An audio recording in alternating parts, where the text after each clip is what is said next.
Chapter 84. Pitchpoling. To make them run easily and swiftly, the axles of carriages are anointed, and for much the same purpose, some whalers perform an analogous operation upon their boat. They grease the bottom. Nor is it to be doubted that as such a procedure can do no harm, it may possibly be of no contemptible advantage, considering that oil and water are hostile, that oil is a sliding thing, and that the object in view is to make the boat slide bravely. Queequeg believed strongly in anointing his boat, and one morning, not long after the German ship Jungfrau disappeared, took more than customary pains in that occupation, crawling under its bottom, where it hung over the side, and rubbing in the unctuousness as though diligently seeking to ensure a crop of hair from the craft's bald keel. He seemed to be working in obedience to some particular presentiment, nor did it remain unwarranted by the event.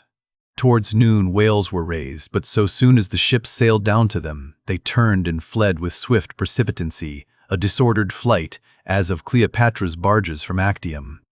Nevertheless, the boats pursued, and Stubbs was foremost. By great exertion, Tashtego at last succeeded in planting one iron, but the stricken whale, without at all sounding, still continued his horizontal flight with added fleetness.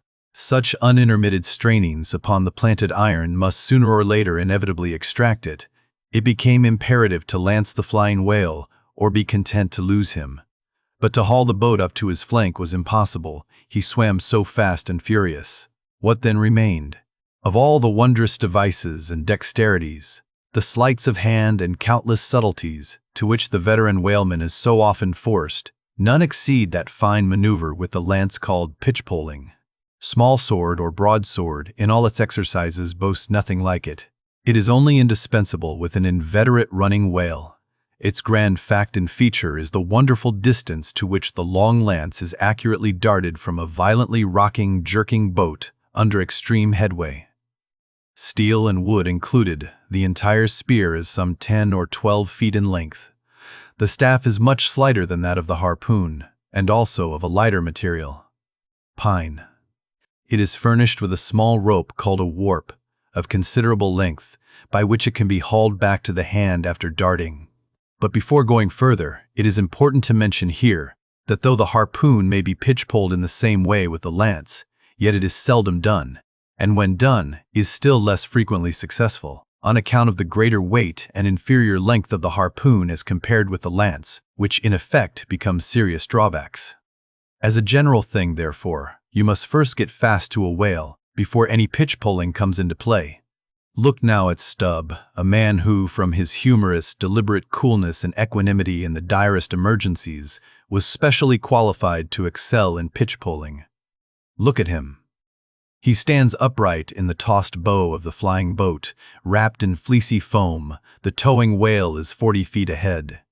Handling the long lance lightly, glancing twice or thrice along its length to see if it be exactly straight, Stubb whistlingly gathers up the coil of the warp in one hand, so as to secure its free end in his grasp, leaving the rest unobstructed. Then, holding the lance full before his waistband's middle, he levels it at the whale, when, covering him with it, he steadily depresses the butt end in his hand, thereby elevating the point till the weapon stands fairly balanced upon his palm, 15 feet in the air. He minds you somewhat of a juggler balancing a long staff on his chin. Next moment, with a rapid, nameless impulse, in a superb, lofty arch, the bright steel spans the foaming distance and quivers in the life spot of the whale. Instead of sparkling water, he now spouts red blood. "That drove the spigot out of him," cried Stubb. "'Tis July's immortal 4th, all fountains must run wine today. Would now it were old Orleans whiskey, or old Ohio, or unspeakable old Monongahela. Then, Tashtego, lad, I'd have ye hold a cannikin to the jet, and we'd drink round it. Yea, verily, hearts alive, we'd brew choice punch in the spread of his spout-hole there, and from that live punch-bowl quaff the living stuff." Again and again, to such gamesome talk, the dexterous dart is repeated, the spear returning to its master like a greyhound held in skillful leash.